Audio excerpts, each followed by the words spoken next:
आज आपण सुक्या करंदीची भाजी करतोय. ही अशी साफ करायची, हे डोकं काढायचं, हे त्याचे पाय काढायचे, ही शेपटी काढायची, ही अशी डोकी काढायची, हे असे पाय काढायचे, शेपटी काढायची.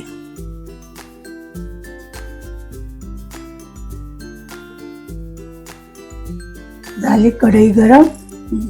आता जरा नाही भाजून घ्यायची.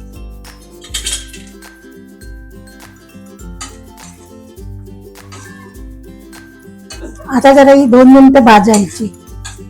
झाली भाजून. ही जरा ना आता पाण्यात टाकून ठेवायची 2-3 मिनिटं.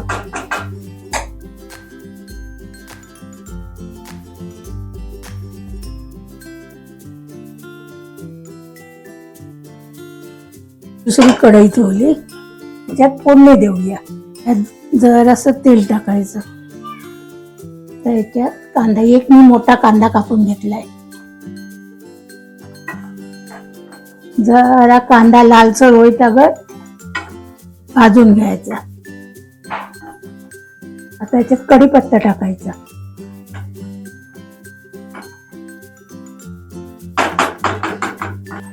जरा मी छोटे 2 टमाटे घेतले.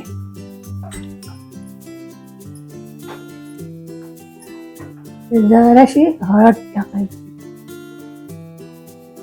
1 चमचा मसाला.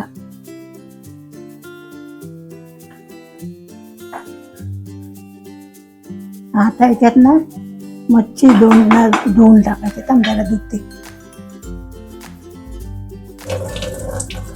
समजा मच्छी चांगली धुवून घेतली.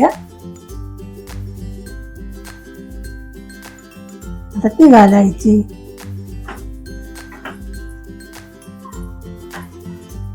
त्यात 4 कोकम टाकायची. चवीपुरतं मीठ टाकायचं.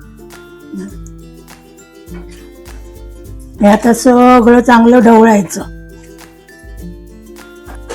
आणि जरा वर 2-3 मिनिटं ढाकण ठेवायचं. 2-3 मिनिटं बस. आता झाली सुक्या करंदीची भाजी तयार. आता जराशी वरून कोथिंबीर टाकायची.